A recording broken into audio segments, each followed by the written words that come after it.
In the winter of 1874, a group of 6 men set out to cross the rugged San Juan Mountains of Colorado in search of gold and fortune. They never reached their destination. Instead, they became the victims of one of the most notorious and controversial cases of cannibalism in American history. The sole survivor of the group, Alferd Packer, confessed to eating his companions, but claimed it was a matter of life and death. Was he telling the truth? Or was he a cold-blooded killer who murdered and devoured his friends? Was he a villain or a victim? You decide. This is the story of the Colorado Cannibal. Alferd Packer was born in Pennsylvania in 1842. He served in the Union Army during the Civil War, but was discharged twice due to epilepsy. He drifted west working as a shoemaker, a hunter, a ranch hand, and a guide. In 1873, he joined a party of 21 men who left Utah for the gold fields of Colorado.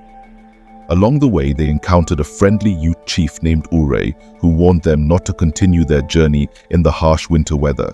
He offered them food and shelter, but Packer and 5 other men decided to press on. They were Frank Miller, James Humphrey, George Noon, Israel Swan, and Shannon Bell. The 6 men soon realized their mistake.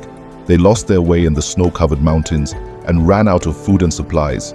They faced starvation, frostbite, and exhaustion. They also faced a moral dilemma. Should they resort to cannibalism to survive, or should they die with dignity? According to Packer, the group agreed to draw lots to determine who would sacrifice himself for the others. The unlucky one was Israel Swan, an elderly man who had the most money and the best equipment. Packer said he killed Swan with his knife and the others ate his flesh. They also took his belongings, hoping to reach civilization soon, but their ordeal was not over. Packer said that one by one, the other men died of natural causes, and he ate them as well. He said he was the last one alive, and he had no choice but to cannibalize his friends. He said he tried to find a way out of the mountains, but he was trapped by a blizzard. He said he spent 2 months in a makeshift shelter, living off the human meat and the stolen goods. He said he finally escaped in April 1874 and reached the Los Pinos Indian Agency, where he was arrested by the authorities. Packer's story, however, was full of holes and inconsistencies. He changed his version several times and contradicted himself on many details.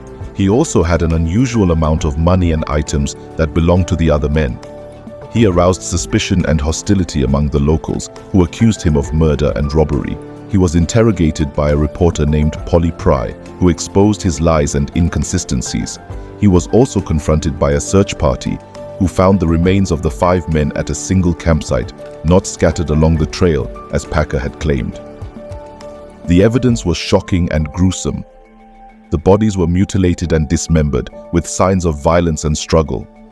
Some of the bones were broken and cracked, as if to extract the marrow. Some of the skulls were smashed and caved in, as if to access the brains. Some of the flesh was cooked and stored, as if to preserve it for later. Some of the clothes were torn and stained, as if to use them as napkins. It was clear that Packer had not only eaten his companions, but had also killed them in cold blood. Packer was charged with murder, but he escaped from jail and hid for 9 years.